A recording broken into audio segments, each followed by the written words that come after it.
Olá, sejam bem-vindos, sejam bem-vindas. É uma alegria estar aqui na 11ª edição do seminário do Museu Dom João VI, da Escola de Belas Artes da UFRJ. Eu sou Alexandre Palma, atuo há 10 anos nesta universidade, UFRJ, na área de artes visuais, e hoje vamos apresentar a comunicação Antônio Rafael Pinto Bandeira, 1863 a 1896, pintura, negritude e docência. Duas questões se colocam de imediato ao falar sobre um artista, um intelectual negro da segunda metade do século XIX. A primeira questão é a seguinte: onde estão os negros? Onde estão os negros? É uma pergunta que pode estar no século XIX, em sua segunda metade, e também no Brasil contemporaneamente, quando o coletivo Frente 3 de Fevereiro renova esta pergunta: onde estão os negros? Uma segunda questão, que é preâmbulo desta comunicação, a segunda reflexão, é que esta pesquisa, esse trabalho, somente foi possível graças ao primeiro edital e único de realizadores negros lançado pelo governo federal e seu Ministério da Cultura no ano de 2013, e no qual muitos pesquisadores tiveram a oportunidade de se tornarem bolsistas da Fundação Biblioteca Nacional e construírem projetos, reflexões acerca da temática do negro na sociedade brasileira. Este trabalho obteve o primeiro lugar na categoria mestre deste primeiro edital de realizadores negros, em 2013. E eu pude ser bolsista da Fundação Biblioteca Nacional durante os anos de 2015 e 2014. Bem, eu vou compartilhar aqui algumas imagens para essa breve e resumida comunicação, conforme sugerido pelos organizadores. Cada expositor tem 20 minutos e a regra é para todos. Então, vamos tentar, de algum modo, cumprir este desafio. Então, temos aqui Antônio Rafael Pinto Bandeira, 1863 a 1896, pintura, negritude e docência, e uma comunicação que vai ser pautada por algumas imagens e por 3 vértices: a trajetória do artista, Pinto Bandeira, uma possível relação entre a sua poética visual e uma identidade afrodescendente, e a proposta de Pinto Bandeira para o ensino artístico. Bem, o Pinto Bandeira viveu na era de ascensão das grandes potências europeias do século XIX. Como assegura o historiador Eric Hobsbawm, as vanguardas ocidentais aproximaram-se das culturas não ocidentais, especialmente na África e na Oceania, em um movimento de atração pelo exotismo. Nessa direção, além de novos modos e valores das nascentes megalópolis burguesas apontadas por Charles Baudelaire, os revolucionários das artes visuais do século XIX desenvolveram tecnologias fotográficas e industriais, assim como um contato mais efetivo com a pintura ao ar livre. Esses artistas são reconhecidos assim como mestres precursores da modernidade, por essa busca da pintura de paisagem ao ar livre. Falando sobre isso, em sua tese de doutorado, a pesquisadora Cibele Fernandes e professora na Escola de Belas Artes da UFRJ, afirma que as experiências do naturalista Humboldt evidenciaram a necessidade de uma expressão científica própria para a pintura de paisagem, gênero marcante da arte brasileira. E é nesse século XIX, contemporâneo a Pinto Bandeira, que nós temos intelectuais de grande porte, intelectuais negros. Castro Alves, André Rebouças, José do Patrocínio e Luiz Gama são apenas um dos nomes que devem ser sempre relembrados. Pinto Bandeira foi estudante na Academia Imperial de Belas Artes e teve como mestre o artista Zeferino da Costa. E, com este mestre, o envolvimento artístico ultrapassou os limites da academia, quando Pinto Bandeira, juntamente com Oscar Pereira da Silva, Jean Batista Castanheto e Sebastião Vieira Fernandes, tornaram-se auxiliares, em 1880, na execução de pinturas para a cúpula da Igreja Nossa Senhora da Candelária. Segue aqui a imagem.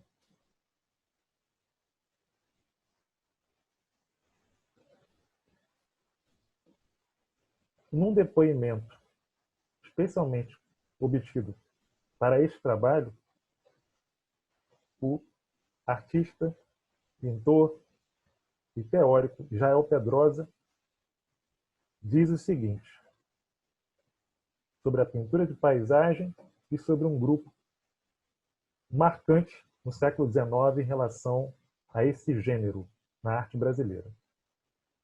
A contribuição do trabalho do Grupo Green é muito importante para a pintura brasileira. A pintura, a partir daí, adquire certa independência em relação à própria academia e à visão do país em relação à arte. José Roberto Teixeira Leite é o único autor localizado neste trabalho a dedicar mais linhas à poética de Pinto Bandeira, em uma aproximação com Camille Corot, na singeleza evocativa, sem contudo prosseguir uma análise que contemplasse outros aspectos dessa referência. Quirino Campofiorito, em complemento, diz: sua técnica é sólida, servindo a um cromatismo direto e muito justo dos tons. Em consulta à base de dados do Museu Dom João VI da Escola de Belas Artes da UFRJ, localizamos um total de 7 documentos sobre a trajetória de Pinto Bandeira na Academia Imperial de Belas Artes, dentre os quais o requerimento do artista solicitando a inscrição no concurso de viagem à Europa. Além disso, pesquisa cronológica de 1880 a 1899 no periódico O Fluminense, na Hemeroteca Digital da Biblioteca Nacional, permitiu completar algumas lacunas biográficas sobre Bandeira. Então, esse documento que a gente está apresentando, na segunda imagem, tem do lado esquerdo a assinatura de Pinto Bandeira, datada em 10 de março de 1887, integra a coleção, o acervo do Museu Dom João VI, da Escola de Belas Artes da UFRJ, e aí está a solicitação de Bandeira para o prêmio de viagem do Salão de Belas Artes.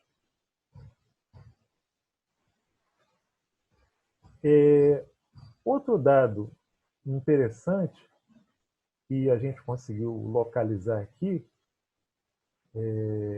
dados biográficos, em que a gente percebe o Pinto Bandeira como pertencente às camadas médias urbanas de Niterói. Então, o que a gente encontrou aqui?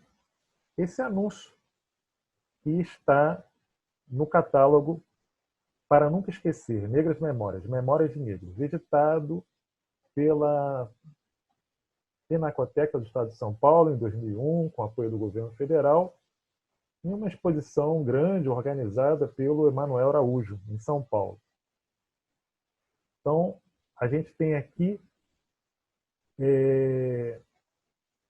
um cartão que mostra que provavelmente Pinto Bandeira transferiu-se de Niterói para o centro do Rio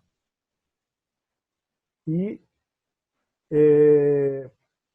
oferecia o seu trabalho de pintor de retratos. Para além da pesquisa que ele empreendeu na pintura de paisagem, ele também era um retratista notório. Uma grande parte do acervo do Bandeira é constituído por pinturas de retrato, que a gente vai ver mais um pouco adiante. Então, algumas perguntas com esse cartão se colocam. Como um artista afrodescendente pôde construir a sua formação na segunda metade do século XIX, sendo o Brasil um dos países de maior desigualdade racial do mundo? Essa pergunta explicita o atual debate sobre estudos decoloniais. Afinal, vivemos um tempo em que prevalecem no pensamento contemporâneo as categorias de multiplicidade, corte, pluralidade e alteridade. A falta de percepção sobre questões da diferença ultrapassa a pintura e alcança outros suportes artísticos, como na querela desencadeada com o filme Vazante, de Daniela Thomas, em 2017, que se repete no presente com alguns clichês do negro no cinema e nas telenovelas brasileiras. O sinal dos tempos provoca algumas mudanças, e não é por acaso que a exposição Ex-África, em cartaz no CCBB, em 2018, exibe uma proposta curatorial bem distante do colecionismo neocolonial exibido em Arte da África, no ano de 2003, também no próprio CCBB. Essas novas escolhas refletem a urgência de uma revisão conceitual e necessariamente um aumento da participação da população negra em um espaço legitimado de poder em suas interfaces com o capital cultural, econômico e social, que é o campo artístico. Bem, um outro material importante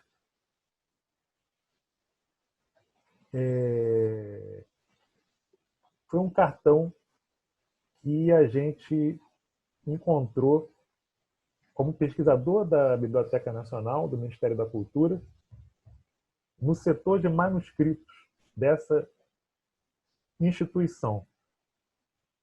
Antes dessa pergunta, que esboça a hipótese sobre eventual sociabilidade artística entre artistas negros e intelectuais afrodescendentes, ficam também algumas perguntas. O que os pintores afrodescendentes da segunda metade do século XIX construíram? Mantiveram estreita obediência aos princípios da sua formação na Academia Imperial de Belas Artes ou buscaram forjar representações precursoras da arte brasileira?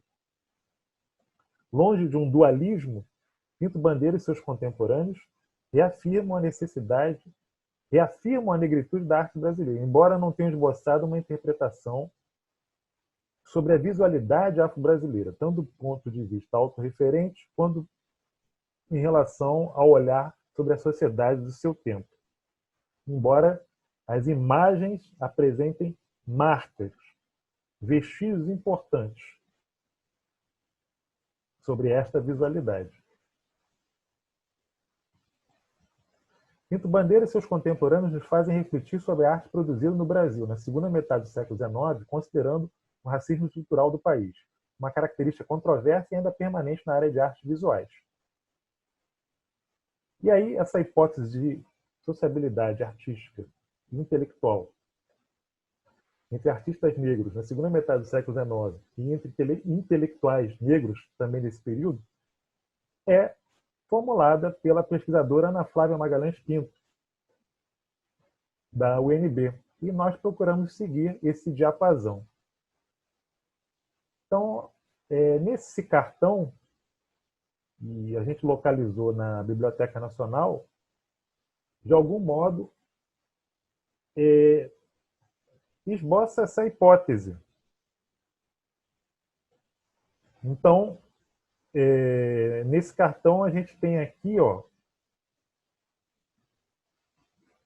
escrito o seguinte: ao ilustre cidadão Coelho Neto, cumprimenta Estevão Silva, que era contemporâneo, um artista contemporâneo de Pinto Bandeira. Então, o Estevão Silva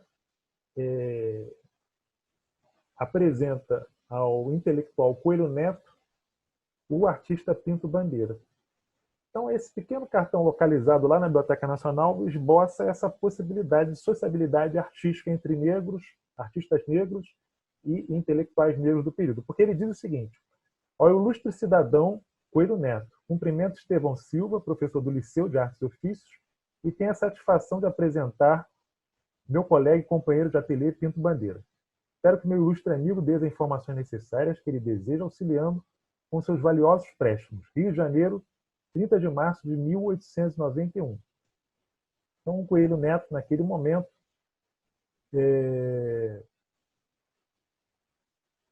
estava prestes a se tornar professor na cadeira de História da Arte, na academia, na então Escola Nacional de Belas Artes, isso é entre 1891 e 1892. E aí fica a pergunta: que caminhos esse cartão poderia ter oferecido a Pinto Bandeira? Esse cartão apresentando Pinto Bandeira a Coelho Neto, escrito por Estevão Silva.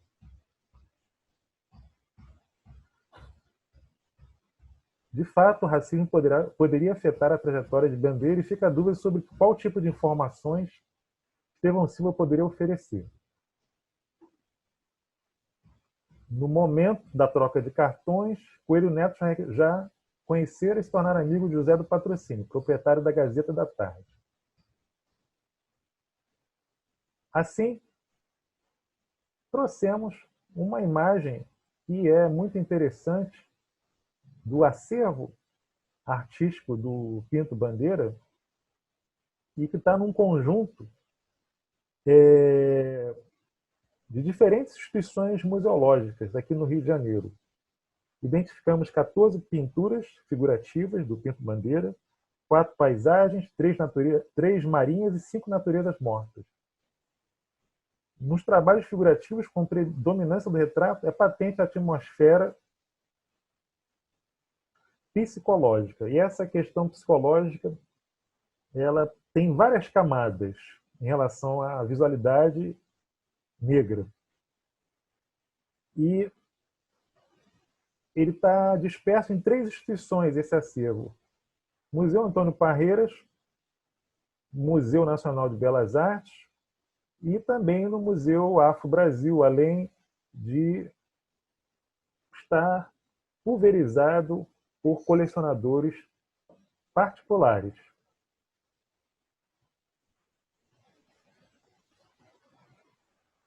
Há, porém, um elemento que vamos compartilhar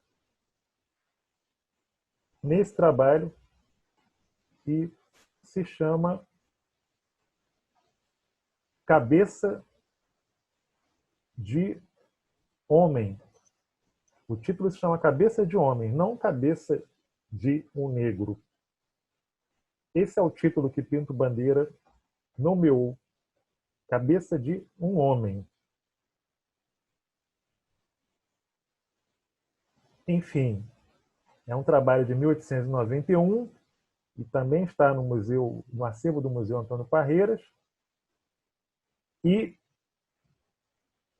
vamos falar agora de um elemento que também é importantíssimo, que é a vivência dele no ensino artístico.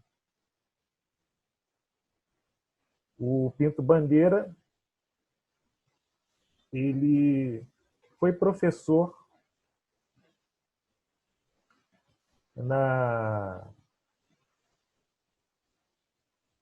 no Liceu de Artes e Ofícios do Rio de Janeiro, em Niterói, e também na Bahia, no Liceu da Bahia.